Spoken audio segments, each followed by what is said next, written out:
Bitta akamiz kommentariy yozishibdi. Hikvisionda bitta monitoriga ikkita tizimni ulab ko'rsating deyishibdi. Buni hozir ko'rib chiqamiz.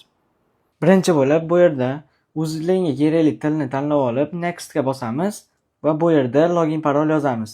Yozib bo'lganimizdan keyin pastiga ham xuddi shunday yozamiz. Va activate ga bosamiz va bu yerda bizga IP lari hozircha kerak emas. Kerak bo'lsa bemalol IP larni o'zgartirib olsaling bo'ladi. Va следующийga bosamiz. Bu yerda soatini to'g'irlab ketamiz. Toshkentga qo'yib, OK ga bosamiz va следующийga bosamiz. Bu yerda Wi-Fi ga ulamaymiz biz hozir. Sizlar ulab olsaling bo'ladi bemalol yoqib. Следующийga bosamiz va bu yerda ikkita vizinoyimiz chiqdi. Ikkalasiga ham птичка qo'ysak bo'ladi mana. Ikkalasiga ham qo'yib turib, следующийga bosamiz va OK qilamiz. Va следующий va завершить. Va hozir bir-biriga ulanadi. Va ulanib bo'lgandan keyin запускga bosamiz bu yerda va bir-biriga ulanib bo'ldi. Endi bilasizlar, yangi ulangandan keyin 3 sekund, 2 sekunddan keyin bosib tekshirib ko'riladi. Endi esa vizovni bosib ko'ramiz. Bunisi vizovimizdan vizov bo'ldi. Va endi esa chap tomondagidan qilib ko'ramiz. Bunisidan ham vizov bo'ldi.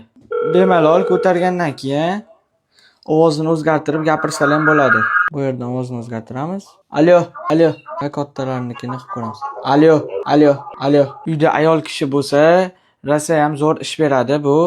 Ovozni o'zgartirib gapirish. Mana bitta monitorga ikkita vizimlarni ham ulab oldik. Endi esa keyingi safar qanaqa video olishimni kommentariyaga yozib ketinglar va u faqat Hikvision Hilux brendiga tegishli bo'lsin.